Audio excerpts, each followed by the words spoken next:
आज बायोलॉजी का हम लोग एक बहुत इंपॉर्टेंट चैप्टर देखने वाले हैं, श्वसन तंत्र। श्वसन तंत्र क्या होता है? सांस लेने और छोड़ने वाली जो क्रिया होती है, इसके बारे में तो आप समझते हैं। श्वसन तंत्र एक्चुअली इसमें तंत्र यानी सिस्टम लगा हुआ है, इसका मतलब बहुत सारे अंगों के बारे में आपको पढ़ना होगा। तो चलिए हम समझते हैं श्वसन की क्रिया क्या होती है। इसमें ऑक्सीजन ज़रूरी होता है, इसलिए ये एक ऑक्सीकरण की क्रिया है। विदाउट ऑक्सीजन ये श्वसन संपन्न नहीं हो सकता है।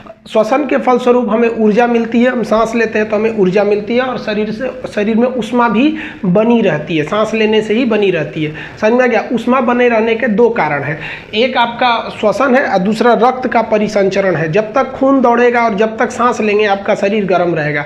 जिस दिन आप मरेंगे सांस बंद हो जाएगा, खून दौड़ना रुक जाएगा, शरीर ठंडा हो जाता है। तो ये ऊर्जा तथा ऊष्मा देता है। यह एक अपचायी क्रिया है। देखिए इसको इंग्लिश में कहते हैं कैटाबोलिक। अपचायी यानी कैटाबोलिक क्या होता है? किसी चीज को तोड़ देना कैटाबोलिक कहलाता है और किसी चीज को जोड़ देना एनाबोलिक कहलाता है। तो श्वसन क्या है? एक प्रकार का कैटाबोलिक रिएक्शन है। अब श्वसन के हम अंग समझते हैं कि वह कौन सा अंग है जो श्वसन का काम करता है। तो सबसे पहले हम लोग अपने से देखते हैं। हम लोग स्तनधारी हैं। स्तनधारी उसे कहते हैं जो अपने बच्चे को दूध पिलाते हैं।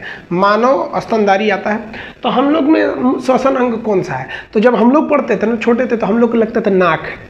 फिर सोचते थे यार नाक बंद कर लेते हैं तो मुँह से भी सांस ले लेते हैं। अब नाक है या मुँह है? एक्चुअली दोनों नहीं है। नाक और मुंह केवल सांस लेने की ये रास्ते हैं, ये श्वसन अंग नहीं है। देखिए आप सांस जो खींचते हैं वो नाक से नहीं खींचते हैं, वो बेसिकली फेफड़ा से खींचते हैं और छोड़ते भी हैं तो फेफड़ा से। तो मेन जो है ना हम लोग का श्वसन अंग लंग्स यानी फेफड़ा है। तो स्तनधारी हो गए, गाय भैंस सांप, ये सब का क्या हो गया? फेफड़ा से सांस लेते हैं। समझ में आ गया? अब बात करते हैं कीड़े मकोड़ों के। तो कीड़े मकोड़े फेफड़ा से सांस नहीं लेते हैं, सांस की नली से सांस ले लेते हैं, यहीं से सांस ले लेते हैं, डायरेक्ट सांस नली से वो सांस लेते हैं। सांस नली को हम ट्रेकिया कहते हैं। तो कीड़े मकोड़े कहाँ से सांस लेते हैं? वो ट्रेकिया से सांस लेते हैं। अब जलीय जीव को देखेंगे जैसे मछली वगैरह, तो जलीय जीव अपने गिल्स से सांस लेते हैं। मछली के बगल में फेफड़ा ये गल्फर होता है। गल्फर को हम लोग उर्दू में गल्फर कहते हैं, हिंदी में क्लोम कहते हैं, इंग्लिश में उसे गिल्स कहते हैं। तो जलीय जीव जो होते हैं ना किससे सांस लेते हैं? गिल्स से सांस लेते हैं। मछली में देखिएगा साइड में ना ऐसे गलफड़ होता है, उसी से वो लोग क्या करते हैं? सांस लेते हैं लोग। मेढक की बात करेंगे तो मेढक की दो अवस्था। जवानी में मेढक त्वचा से सांस लेता है। अब ये मेढक भी तीन तरह से सांस लेता है। जब ये पानी में रहेगा तो ये जब जमीन पे रहता है तो फेफड़ा से सांस लेता है। जमीन पे रहेगा तो किससे सांस लेने लगता है? फेफड़ा से। और जब ये मिट्टी के अंदर घुस जाएगा तो उसको कहते हैं निष्क्रिय अवस्था। तो मिट्टी के अंदर घुस जाएगा निष्क्रिय अवस्था, तो उसमें किससे सांस लेगा? त्वचा से। और जब ये बच्चा रहता है एकदम छोटा तो ये मछली के समान होता है। मेढक देखिएगा ना, छोटा रहेगा तो मछली के जैसा रहता है। हम लोग बचपन में ना पकड़ के लाते थे, सोचते थे मछली पाल रहे हैं, ससुरा बड़ा होकर मेढक हो जाता था, तो उसे हम लोग कहते हैं टेडपोल। तो जब मेढक एकदम छोटा रहता है, टेडपोल रहता है, तो गिल्स से सांस लेता है। जब जवान हो जाता है तो जवानी में दो जगह रहेगा, पानी पे या फिर इसमें क्या नाम है, जमीन पे। पानी या जमीन पे ये रहेगा तो ये किससे सांस लेता है? फेफड़ा से। और जब मिट्टी के अंदर घुस जाएगा तो उस समय ये लेगा त्वचा से सांस। तो ये तीन कंडीशन इसको लिख देते हैं कि आप लोग भूमि पे जब ये रहेगा तो फेफड़ा से लेगा, भूमिगत यानी निष्क्रिय अवस्था में त्वचा से, और टेडपोल अवस्था में गिल्स से सांस लेता है। समझ में आ गया? बात हम करते हैं ब्रीदिंग की। श्वासोच्छ्वास क्या होता है? ब्रीदिंग यानी श्वासोच्छ्वास क्या होता है? तो कोई कहेगा ब्रीदिंग क्या होता है? तो सांस अंदर लेने और बाहर छोड़ने, इन दोनों क्रिया को जब जोड़ देते हैं तो उसे हम ब्रीदिंग या श्वासोच्छ्वास कहते हैं। समझ में आ गया? तो अंदर लेना भी श्वासोच्छ्वास, बाहर लेना भी, दोनों को जोड़ देंगे तो उसे श्वासोच्छ्वास कहते हैं। यहाँ टिपिकल समझिएगा, सांस अंदर लेना और सांस को बाहर छोड़ना दोनों अलग चीज है। सांस अंदर लेने को कहते हैं निःश्वसन। ध्यान दीजिए, बाहर छोड़ने वाले को केवल दो बिंदु डाल दीजिए, निःश्वसन, बाहर चला गया। तो देखिए अंदर लेना निःश्वसन और बाहर छोड़ना निःश्वसन। इंग्लिश में दिक्कत नहीं है, इन हुआ तो इंस्पायरेशन, आउट हुआ तो एक्सपायरेशन, आउट हुआ तो एक्सपायरेशन, इन हुआ तो इंस्पायरेशन। हिंदी वालों को यहाँ दिक्कत हो जाएगा, अंदर आ जाएगा तो निःश्वसन, अब बाहर गया तो निःश्वसन, बस निःश्वसन जोड़ देना। देखिए अब सांस अंदर लेने और बाहर छोड़ने के दौरान कौन कौन सी गैस का विनिमय होता है? तो जब हम सांस लेते हैं तो वही गैस सांस लेंगे जो हवा में है, और जितना परसेंटेज हवा में है उतना ही ना लेंगे। तो हवा में नाइट्रोजन 78%, तो सांस लेते हैं 78%। ऑक्सीजन हवा में 21%, तो अंदर लेते हैं 21%। CO2 यानी कार्बन डाइऑक्साइड 0.03, तो उतना ही लेते हैं। तो ये निःश्वसन यानी इंस्पायरेशन में कितना लेते हैं ये याद करने की चीज़ नहीं है, ये तो आपको पहले से पता होगा भैया हवा में जितना है उतना ही ना लेंगे। क्वेश्चन पूछेगा कि छोड़ते कितना परसेंट है, तो याद रखिएगा केवल 4% ऑक्सीजन और CO2 का हेर फेर होता है। और नाइट्रोजन कितना लिए थे 78, छोड़ दिए 78, जाओ भैया। यहाँ ऑक्सीजन कितना लिए थे 21 और छोड़े कितना 17, कितना का गड़बड़ी हुआ 4% का। तो लिए थे ऑक्सीजन में ज़्यादा और छोड़े कम, तो कहीं ना कहीं मैनेज हुआ ना। तो ध्यान दीजिए कार्बन डाइऑक्साइड 0.03 लिए थे, यानी 1% नहीं लिए थे, और इसको छोड़ देते हैं 4%, हालांकि ये 4.6% होता है, 4 याद रखिएगा। समझ में? नाइट्रोजन कितना लेंगे 78, छोड़ेंगे 78, ऑक्सीजन 21, छोड़ेंगे 17, CO2 0.03, छोड़ेंगे 4%। तो जो यहाँ 4% का हेर फेर हुआ है, एक्सचेंज हुआ है, उसको बस ध्यान में रखिएगा, आपको आइडिया लग जाएगा। सांस लेने में प्रॉब्लम नहीं है, हाँ जब छोड़ेंगे तो 4% का एक्सचेंज रेट के हिसाब से छोड़ेंगे। समझ में आ गया? अगर कोई कहेगा कि कितना ऑक्सीजन लेते हैं, तो ऑक्सीजन 21 लेते हैं, छोड़ते कितना है 17, CO2 0.03, छोड़ेंगे, दिमाग में याद रखिए 4% का है, फिर CO2 4%, नाइट्रोजन जस्ट का था 78 आया, 78 चला गया। ये समझ में आ गया? इसका एक स्क्रीनशॉट लीजिए, फिर आगे हम श्वसन मार्ग समझाते हैं। देखिए श्वसन मार्ग किसे कहते हैं? सांस लेने के दौरान हवा यानी वायु जिस मार्ग से जाती है उसे हम श्वसन मार्ग कहते हैं। याद करिए हम पाचन में पढ़ाए थे कि भोजन जिस मार्ग पर जाता है उसे हम आहार नाल कहते हैं। तो श्वसन में श्वसन यानी हवा जिस मार्ग पर जाता है उसे हम श्वसन मार्ग कहते हैं। श्वसन मार्ग की ये 10 स्टेप है, इनको समझिए ध्यान से। सबसे पहले सांस जाता है नासा छिद्र से। कहाँ जाएगा? नासा छिद्र से। नासा छिद्र में आपको बाल मिलेंगे जो छोटे छोटे धूल कण को चिपका लेते हैं, तो ये नासा छिद्र हो गया। इसके बाद ये पहुंचता है नासा कपाट पर। यहाँ देखिएगा एक हड्डी मिलेगा, इसमें मारिएगा बड़ा तेज चोट लगता है, तो ये हो जाता है नासा कपाट। ये नासा कपाट पे चिपचिपा पदार्थ पाया जाता है जिसको कहते हैं म्यूकस। आप नाक में उंगली डाल के देखेंगे तो हमेशा चिपचिप लगा रहेगा, ऐसा नहीं कि आपको सर्दी हुआ रहेगा। तो उस चिपचिपा पदार्थ पे जो छोटे मोटे धूल कण है जिन्हें नाक का बाल नहीं चिपका पाया है उसको वो म्यूकस चिपका लेगा, वही चिपक के स्टोर हो जाता है और 1 हफ्ता में जमा हो जाता है। तो आप लोग उसको खखोर के निकाल देते होंगे नकटी करके। समझ में आया? तो ये हो गया, पहला क्या हुआ नासा छिद्र, उसके बाद हो गया नासा कपाट, उसके बाद होता है ग्रसनी। देखिए ग्रास नली नहीं, ग्रसनी, जिसे हम कहते हैं फेरिंग्स। हिंदी में उसको शुद्ध भाषा में बोलते हैं हल्लक, नहीं बोलते हल्लक खोल के दिखा दे, ये जो हल्लक दिखता है यहाँ से एकदम वहाँ पे वो वाला भाग, उसे हम क्या कहते हैं फेरिंग्स या ग्रसनी। ग्रसनी एक ऐसा जगह है जहाँ भोजन भी जाता है, हवा भी जाता है। इसे हल्लक खोलेंगे ना, अरे सांस भी वहीं ले रहे हैं, हवा भी वो उसी में छोड़ रहे हैं। तो दूसरा क्या होता है ग्रसनी यानी फेरिंग्स होता है। उसके बाद होता है लैरिंग्स। लैरिंग्स को क्या कहते हैं हम? स्वर तंत्र कहते हैं। ये गले में होता है, इसे हम वॉइस बॉक्स कहते हैं। इसको दबा दीजिएगा तो आवाज़ नहीं निकलेगा। देखिए यहाँ से हम दबा देंगे तो आवाज़ नहीं निकलेगा। तो आपको ये 4 तक तो समझ में आ गया। पहला बोलिए तो नासा छिद्र, नासा कपाट, फेरिंग्स, उसके बाद लैरिंग्स। नासा छिद्र, नासा कपाट, फेरिंग्स, लैरिंग्स। लैरिंग्स के बाद जो आता है वो ट्रैकिया आता है। ट्रैकिया मतलब होता है सांस नली, ये लंबी सी नली, ये ट्रैकिया हो गया। अब यहाँ समझिए फिगर से, लैरिंग्स ये ट्रैकिया होता है, ये सांस नली होती है। अब इस सांस नली पे ना एक सी शेप का कार्टिलेज यानी हड्डी की, जो आपको हड्डी पता है ना, हड्डी की एक क्वालिटी होती है, कमजोर हड्डी होती है, वो उसे कार्टिलेज कहते हैं, वो हड्डी के समान ही होता है। तो ये सी शेप का कार्टिलेज से उसको पाइप को पकड़े रहती है। क्यों पकड़े रहती है? कि जब हमारे इस पाइप में अगर हवा नहीं है और ये हड्डी नहीं रहेगी, कार्टिलेज नहीं रहेगा, तो पाइप को चिपक जाएगा। चिपक जाएगा तो सांस नहीं ले पाएंगे, मर जाएंगे। समझ में? तो ये क्या होता है बहू? ये है ट्रैकिया। ट्रैकिया को क्या कहते हैं? सांस नली। आपको बताएं कीट वगैरह इसी ट्रैकिया से सांस लेते हैं। इसमें ये सी शेप का कार्टिलेज होता है, इस कार्टिलेज का नाम होता है हाइलेम कार्टिलेज। हाइमिन कार्टिलेज जो होता है ये सी शेप कार्टिलेज को पकड़े रहता है। तो ये हो गया बहू आपका कौन सा चीज? ट्रैकिया हो गया, सांस की नली हो गई, यही मेन नली हो गई सांस की नली। अब ये नली दोनों फेफड़े में घुस जाती है। जैसे ये दोनों फेफड़े में घुसेगी तो इस नली का जो पार्ट होता है, इस पार्ट को हम कहते हैं हैं ब्रोंकाई। ये नली के दो भाग में को क्या कहते हैं, ब्रोंकाई। सिंगल था तो क्या कहे, ट्रेकिया, दो भाग में हो गया तो क्या कहेंगे, ब्रोंकाई। ब्रोंकाई आगे जाके और छोटे छोटे टुकड़ों में विभक्त हो जाता है, इसे हम कहते हैं ब्रोंकियोलेस। ब्रोंकियोलेस। तो सबसे पहले देखिए, सिंगल था तो ट्रेकिया, दो भाग में बटा तो ब्रोंकाई, और कई भाग में ऐसे ऐसे निकल गया तो वो हो गया ब्रोंकियोलेस। देखिए एक ये ब्रोंकियोलेस है, एक ये है, ये कई टाइप के ब्रोंकियोलेस हो जाते हैं सर। तो ये वाला ब्रोंकियोलेस। ब्रोंकियोलेस के मुंह पे गुच्छा के समान आकृति होती है, जिसे हम एल्वियली कहते हैं, वायु कोष्टक कहते हैं। एक्चुअली हवा इसी में आती है, जो हम सांस लेते हैं ना वो इसी में चली आती है। समझ में आ गया। तो सांस नली बताइए, सांस का मार्ग कहां से हुआ, नासा छिद्र, नासा कपाट, फेरिंग्स, लैरिंग्स। सिंगल गया तो ट्रेकिया, दो भाग में बटा ब्रोंकाई, कई भाग में बट गया ब्रोंकियोलेस। अब ब्रोंकाई के बाद ब्रोंकियोलेस, गुच्छा के समान जो पाया गया इसे क्या कहें, अल्वियली।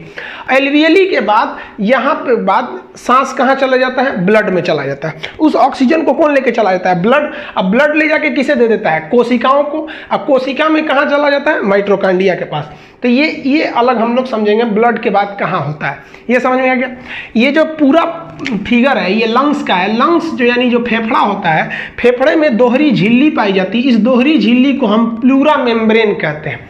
फेफड़े की दोहरी झिल्ली को हम क्या कहते हैं, प्लूरा मेम्ब्रेन। कोरोना जो होता है ना, मेनली यहीं पर अटैक करता है। ये जो सांस नली है ना, ये ब्रोंकाई, ये एल्वियली में जाके पूरा कोरोना भर जाता है। सांस नली में इतना भर जाता है कोरोना कि सांस खींचेंगे पूरा दम से खींचाएगा ही नहीं, क्योंकि सांस नली क्या हो गया है, जाम हो गया है। तो श्वसन का मार्ग समझ में आ गया, कौन कौन सा हो गया वो, नासा छिद्र, नासा कपाट, दो दो के ग्रुप में, नासा छिद्र, नासा कपाट, फेरिंग्स, लैरिंग्स। अब यहाँ हो गया ट्रेकिया, ब्रोंकाई। ब्रोंकाई आगे जाके ब्रोंकियोलिस और एल्वियली में पहुंचेगा। एल्वियली में वो हवा छोड़ देगा और एल्वियली में क्या हो जाएगा, वो ब्लड आएगा। ब्लड इस ऑक्सीजन को कहाँ ले जाएगा, सेल में। ब्लड कहाँ ले जाएगा, हर एक कोशिकाओं में लेकर चला जाएगा, और कोशिका के अंदर जाके किसको देगा, वो माइटोकॉन्ड्रिया को देगा। समझ में आ गया। तो ब्लड के बाद यहाँ से तो समझ में आ गया, ब्लड पूरी कोशिकाओं तक ले जाता है, और कोशिकाओं में किसको देता है, माइटोकॉन्ड्रिया को देता है। आप पढ़े होंगे माइटोकॉन्ड्रिया में इस ऑक्सीजन के द्वारा क्रेब्स चक्र चलता है और ग्लूकोज का निर्माण होता है। ये समझ में आ गया आपको श्वसन मार्ग। तो इसका एक फिगर बनाइए, फिर हम समझते हैं सांस लेने में मदद कैसे होता है। देखिए सांस लेने में ना सबसे ज़्यादा मदद करता है, 70% मदद करता है डायफ्राम। नीचे वाला ये जो होता है ना, ये डायफ्राम, ये संयोजी उत्तक का बना होता है। ये उत्तक चैप्टर में पढ़िएगा, उत्तक कितने प्रकार के हैं। तो ये डायफ्राम मदद करता है। कैसे मदद करता है, तो देखिए जैसे हम लोग सांस लेते हैं ना, तो ये डायफ्राम नीचे होकर एकदम बराबर हो जाता है, नीचे हो जाता है, तो हम लोग सांस ले लेते हैं, सांस चला आता है। डायफ्राम कहाँ आ जाता है, नीचे। और जब हमें सांस छोड़ना होता है तो फेफड़े के पास इतनी ताकत नहीं है कि सांस को छोड़ सके। याद रखिएगा, सांस छोड़ने के लिए डायफ्राम मदद करता है। फेफड़ा कहता है डायफ्राम को, ए भाई ढकेल ना, ढकेल ढकेल ढकेल। तो डायफ्राम क्या होता है, नीचे से इसे ढकेलता है, तो ऐसे फेफड़ा उठता है, सारा सांस बाहर चल जाता है ऐसे। अब जरा सोचिए तो, अगर सांस ले ले आदमी और डायफ्राम कहे कि ना आज हम घुसे आए हैं, काम ही नहीं करेंगे, तो इसे सांसवा ले लिए और निकलिए नहीं रहा है, तो कैसे निकालिएगा, निकल नहीं निकलेगा। सबसे मेन जरूरी होता है डायफ्राम। तो जैसे हम सांस लेते हैं, डायफ्राम कहाँ चला जाता है, नीचे। छोड़ना होता है तो ऊपर चलाता है। समझ में आया। अब यहाँ दो क्वेश्चन बनता है। कभी कभी आप देखे होंगे किसी किसी का एक्सीडेंट होता है, ससुरा ना हाथ टूटा ना पैर टूटा, अब मरियो गया। वो होता क्या, कभी कभी चोट लग गया, ऐसे मान लीजिए बाइक चला रहा है, एक्सीडेंट हो गया यहीं पे और डायफ्राम में टूट गया। अब डायफ्राम जो होता है ये तो मांस का होता है, ये इसमें चोट लग गया, ये काम करना छोड़ दिया। बस देखिएगा ऐसे गिरा के मरेगा आदमी, फिल्म में ना, बिल्डिंग से गिरेगा, डायफ्राम टूट गया तो करके मर जाएगा। टूटे उठेगा नहीं, डायफ्राम गया यहाँ पे। तो बहुत मदद करता है, 70% मदद करता है डायफ्राम सांस लेने में। किसी को कोई दिक्कत नहीं। अब आप कहिएगा कि सर अगर कोई महिला गर्भवती होती है तो उसके डायफ्राम को नीचे जाने का जगह नहीं रहेगा, वहाँ तो इतना बड़ा उसमें लड़का आ जाएगा पेट में, अब डायफ्राम नीचे कैसे जाएगा, तब क्या होगा। तो गर्भवती महिलाओं में ये जो सांस, जो डायफ्राम काम कर रहा था, वही काम उनका बत्ता यानी पसलियाँ करने लगती है। रिप्स बोलते हैं इसे, रिप्स फैलेगा, सिकुड़ेगा। अगर किसी गर्भवती महिला का पसली टूट गया ना, रिप्स, तो देखिए डायफ्राम तो पहले काम नहीं कर रहा था गर्भवती होने की वजह से, रिप्स टूट गया ना, मरेगी वो। तो ये डायफ्राम बहुत मदद करता है। समझ में आया। अब एक और चीज़ समझते हैं हम कि खाना खाते वक्त हिचकी का आने लगता है। तो देखिए ध्यान से समझिएगा इसे। ये जो हम लोग का मुंह है, इसको फेरिंग्स का ये जो फेरिंग्स है ना, हल्लक हल्लक फेरिंग्स, वो एक ही होता है फेरिंग्स। अब यहाँ समझिए, अगर इधर से गया तो ये खाने की नली है, और उधर से गया तो ये एयर यानी सांस की नली है, इधर यानी ये फूड की नली है। अब ध्यान दीजिए, रास्तवा तो एक के है, इधर मुड़ गया तो फेफड़ा में घुस जाएगा, इधर मुड़ गया तो हवा खाना में चलाएगा। अब ध्यान दीजिएगा, यही सबसे बड़का काम करता है ये इपीग्लोटिक्स। ये जो है ना, ये इपीग्लोटिक्स, ये चौराहा का पुलिस का काम करता है। तो इधर जाओ, तुम इधर जाओ, तो ऐसे कह देगा क्या, ए खाना तुम इधर चल जाओ, तो खाना इधर चल जाएगा? नहीं, वो रास्ते बंद कर देता है। जैसे हम खाना खाते हैं तो समझ जाता है, अरे खाना खाया, तुरंत इपीग्लोटिक्स इधर घूम जाता है। अब जरा देखिए, अगर ये इधर घूम जाएगा तो उधर का रास्ता तो बंद हो गया, घूम के उसके मुंह पे खड़ा हो जाएगा, बंद हो गया। अब खाना किधर चला जाएगा? चुपचाप चला जाएगा पेट में, समझ में आया? और जब हम सांस लेते हैं तो तुरंत घूम के इधर आ जाता है, तो मुंह खाना वाली नली बंद हो जाती है, फेफड़ा में चला गया। यही काम करता है इपीग्लोटिक्स। अब ये इपीग्लोटिक्स को कंट्रोल कौन करता है? कभी हम लोग थोड़ी कंट्रोल करते हैं। अभी कैसे इपीग्लोटिक्स यहाँ होता है गले में, कभी सुने हैं कैसे? कभी कंट्रोल किए इपीग्लोटिक्स? खाना खा रहे हैं, इसको पेट में जाना चाहिए, दाहिने घूम जाओ, तो इधर घूमो, हाँ खाना गया। अब सांस लेने वाले हैं, इधर घूम जाओ, हाँ इधर घूमो, सांस चला गया। ऐसे थोड़ी होता है। ये सारा का सारा काम ब्रेन कर देता है। ब्रेन समझ जाता है, वो खाया है, जैसे खाना खाएंगे तुरंत ही दाहिने घूम, जैसे खाना खाएंगे दाहिने घूमेगा, खाना चला गया इधर। अब सांस लेंगे तो ये बाएं चलाएगा, इस साइड चलाएगा, हवा चले जाएगा इधर। तो कभी कभी हम लोग खाना खाते समय ना बात करने लगते हैं, या दूसरे किसी को याद करने लगते हैं, किसी के ख्याल में खो जाएंगे या खाना खाएंगे। ले, अब इपीग्लोटिक्स कह रहा है ब्रेन से, गिरे बकलोलवा, ये जो आ रहा है मुंह के रास्ते, ये खाना आ रहा है कि हवा आ रहा है, बताएगा कुछ? हम किधर घूमे? ब्रेन तो किसी की याद में खोया है, उस ससुरा को क्या समझ में आया? इपीग्लोटिक्स कहता है दूर ससुरा तू नहीं। अब वो घूम जाता है इधर, बाएं घूम गया, मान लीजिए घूम गया किधर, बाईं ओर। अब वो आप खा रहे थे खाना, खाना चला गया किधर वाले में, एयर वाले में। अब घूमना, खाना जब खा रहे थे तो इपीग्लोटिक्स को इधर घूमना चाहिए, खाना इधर चला जाए, और आप तो किसी और को सोच रहे थे, भाई इपीग्लोटिक्स घूम गया उधर और खाना चला गया इधर फेफड़ा की ओर। और जैसे खाना फेफड़ा में उतरने के लिए जाता है ना, फेफड़ा कहते रे ये क्या कर रहा है रे, धड़ाम से मार देता है फेफड़ा, इधर कहाँ आ रहा है, तुम्हारा एरिया है, इधर सब हवा वाला एरिया, खाना आएगा तो फंसिए जाएगा, नहीं तो भाग। जैसे वो ढकेलता है वैसे तो हिचकी आने लगती है। अब फेफड़ा सबको हल्ला कर देते, रे इधर आ रहा था, इधर आता, ढकेल। तो वही सब दम लगा के हंचा, तो हर 2 मिनट पे से अब फिर फेफड़ा देखते हैं गया कि नहीं, तो थोड़ा खाना दिखेगा ना, हाय ढकेल, ऐसे ढकेलिएगा। जब तक यहाँ थोड़ा सा भी खाना दिखेगा सब ढकेलेगा, सब ढकेल बकलेलवा कहीं इधर आ रहा है यहाँ पे, इसलिए आदमी पानी पी लेता है, सब खाना चला जाता है, फेफड़ा देखते हैं गई लो, हाँ चलिए यहाँ पे। तो सोचिए क्यों हिचकी आती है, समझ में आ गया? कभी कभी खाना सड़क जाता है, कभी धड़धड़ा के घुस गया फेफड़े में तो वही सड़क जाता है, नाक ओक से आदमी फेंक देता है खाना वाना। अगर हवा वाले में खाना घुस गया इपीग्लोटिक्स के बंद होने से पहले, अगर खाना घुस गया एयर वाले में तो सड़क जाएगा, समझ में आ गया? अब सोचिए, हम लोग किसी को याद कर रहे थे इसलिए आ रही थी हिचकी, और हम उल्टा बोलते हैं कि हमको कोई याद कर रहा था, अलग बात है, तो उल्टा ना हम बोलते हैं, तो हिचकी क्यों आता है, समझ में आ गया? खाना या पानी की थोड़ा भी बूंद अगर फेफड़ा वाले रास्ता में पहुंचा तो हमें क्या आ जाएगा, सड़क जाता है, ऐसे नाक से निकल जाता है। तो हिचकी कैसे आता है, इस सब का चीज़ हम समझा दिए आप लोग, इतना समझ गए। अब जरा आप अब समझिए, मेन जो सांस हम लेते हैं ये तो जाता है नासा छिद्र, नासा कपाट का फेरिंग्स के बाद लैरिंग्स के बाद ट्रेकिया के बाद ब्रोंकाई के बाद ब्रोंकियोलिस, उसके बाद पहुंचता है एल्वियली में। अब हम ये समझते हैं कि ससुरा एल्वियली में होता क्या है और हीमोग्लोबिन का काम क्या है, तो ये एल्वियली में क्या फंक्शन हो रहा है, अब हम लोग इसको समझ लेते हैं। इसका एक स्क्रीनशॉट ले लीजिए। देखिए, जब हम लोग सांस लेते हैं तो वो हवा मेनली पहुंचती है एल्वियली में, ये वायु कोष्ठक में। अब श्वसन मार्ग आपको बहुत समझा दिए, हवा कहाँ पहुंच गई, एल्वियली में। अब एल्वियली में क्या होता है, ध्यान से समझिए। एल्वियली में आए रहते हैं सब ब्लड, और इसमें क्या, एल्वियली में आया रहता है ब्लड। अब ब्लड में आपको पता है हीमोग्लोबिन होता है, और हीमोग्लोबिन ही गैसों का ट्रांसपोर्टेशन यानी परिवहन करता है। यहाँ जैसे ऑक्सीजन पहुंचा, एल्वियली में क्या पहुंचेगा, ऑक्सीजन को कौन उठा लेगा, हीमोग्लोबिन। ये हीमोग्लोबिन ऑक्सीजन को उठा लेगा और पूरे शरीर की कोशिकाओं में बांट देगा, कहेगा चल चल चल चल ऑक्सीजन सबको बांट देगा, लेते जाएगा, सबको बांट देगा रास्ता में, तुम भी लो, ऑक्सीजन आया, लो, सबको ऑक्सीजन दे देगा। अब बदले में वहां से CO2 उठा लेगा, ला CO2 दे, और CO2 को वापस लाएगा फेफड़ा में, और एल्वियली में CO2 को फेंक देगा। किसको फेंक देगा, CO2 को, ले फेंक देगा, ये लो CO2 लो, CO2 लो। अब एल्वियोली में CO2 देंगे तो CO2 क्या करेगा, इस रास्ते से फेंक दिया, ले CO2 निकल गया। अब वापस जैसे, अब यहाँ से हीमोग्लोबिन जाएगा नहीं, वहीं खड़ा रहेगा, CO2 देगा। जैसे आप सांस लेंगे, हवा कहाँ पहुँच गया, एल्वियोली में, तुरंत हीमोग्लोबिन किसको उठा लेगा, ऑक्सीजन को, आ गया आ गया आ गया, ऑक्सीजन को उठा लेगा, उठा के पूरे शरीर में दौड़ जाएगा, ले जाकर बांट देगा, लो लो लो लो सब लोग ऑक्सीजन लो, ऑक्सीजन लो, ऑक्सीजन लो, पूरे शरीर को ऑक्सीजन बांट देगा। क्योंकि पूरे शरीर में हर जगह ब्लड है, और ब्लड है तो वहाँ हीमोग्लोबिन है, हीमोग्लोबिन पूरे शरीर में बांट देगा ऑक्सीजन। और वहाँ से ना क्या ले लेगा कि CO2 ला ला ला ला, CO2 ला, और उस CO2 को ले आके एल्वियोली में फेंक देगा, एल्वियोली ले ले ले फेंक दे, बाहर फेंक दे, बाहर फेंक दे। जैसे एल्वियोली में आएगा, डायफ्राम इसे हचाक से मारेगा, इसे जा, हम लोग इसे CO2 छोड़ दिए। यहाँ फिर बैठा हुआ है कौन, हीमोग्लोबिन, हीमोग्लोबिन फिर बैठा है, टुकुर टुकुर इंतजार कर रहा है, सांस ले ले सांस ले, जैसे सांस लेने लगे तुरंत हीमोग्लोबिन एल्वियोली में से किसको पकड़ लेगा, ऑक्सीजन को ले जाके बांट देगा। तो ऑक्सीजन और CO2 का ये आदान प्रदान कौन करता है, हीमोग्लोबिन। ये बहुत ज़्यादा जरूरी है हीमोग्लोबिन, इसी के वजह से हमारे खून का रंग लाल भी होता है, समझा गया। लेकिन ये हीमोग्लोबिन बहुत खचरा है, इसको ना ऑक्सीजन से ज़्यादा पसंद कार्बन मोनोऑक्साइड है। इस ऑक्सीजन से ज़्यादा पसंद क्या है, कार्बन मोनोऑक्साइड।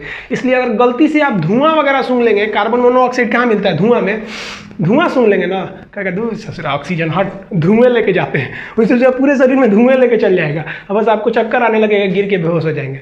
और अगर जल्दी से धुआं से नहीं हटाया गया ना, तो पूरे शरीर में ये हीमोग्लोबिन खचरा धुआं भर देगा।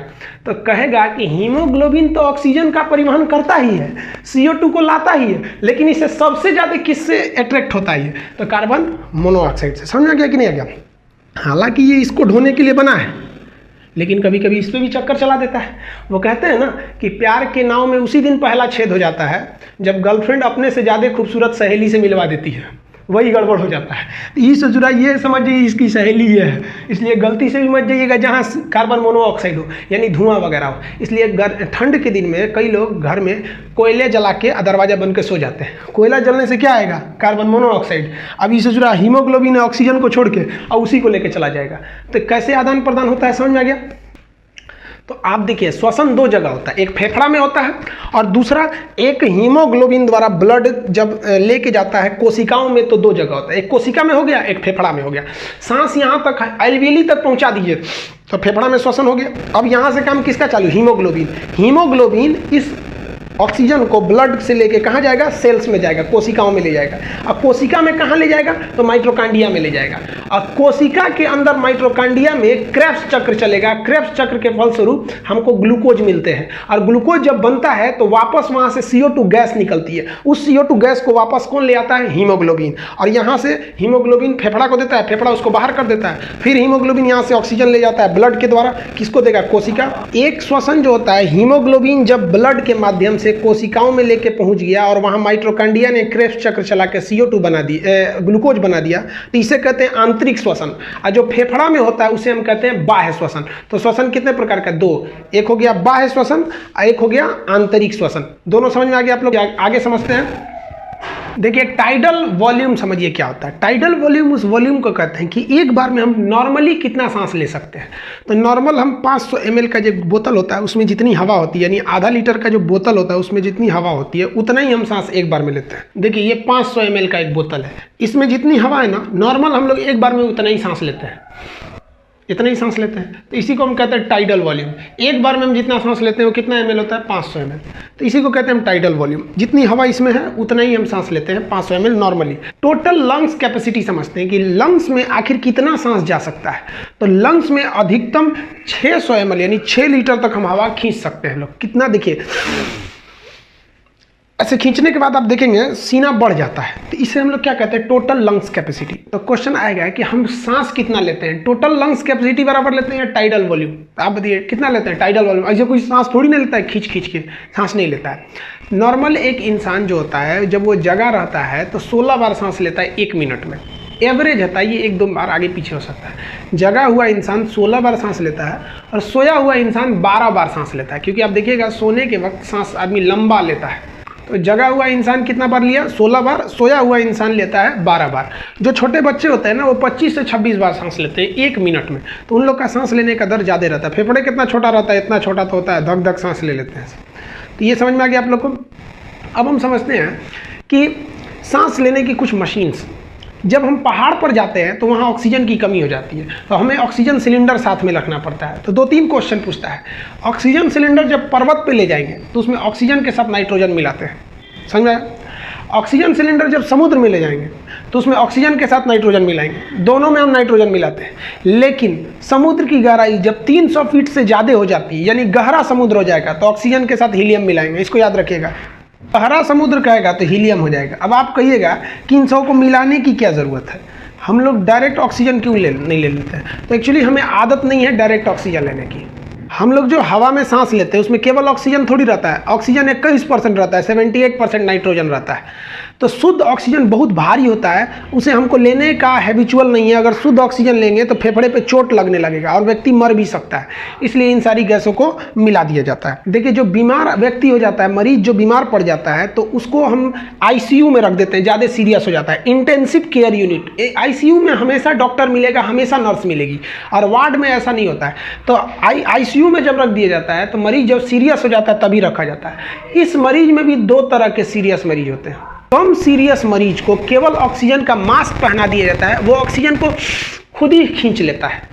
लेकिन जो बहुत ज़्यादा सीरियस हो जाते हैं, उनका फेफड़े एकदम डैमेज हो जाता है, ऑक्सीजन को खींच भी नहीं पाते हैं, तो उनके नाक से नली लगा के फेफड़ा में ऑक्सीजन को पंप मशीन द्वारा पंप किया जाता है, तो उसे वेंटिलेटर कहते हैं। समझिए, वेंटिलेटर एकदम सीरियस कंडीशन हो जाता है। तो आईसीयू का जो वेंटिलेटर होता है या फिर ऑक्सीजन मास्क होता है, उसमें ऑक्सीजन के साथ हीलियम मिला दिया गया रहता है। समझ में आ गया?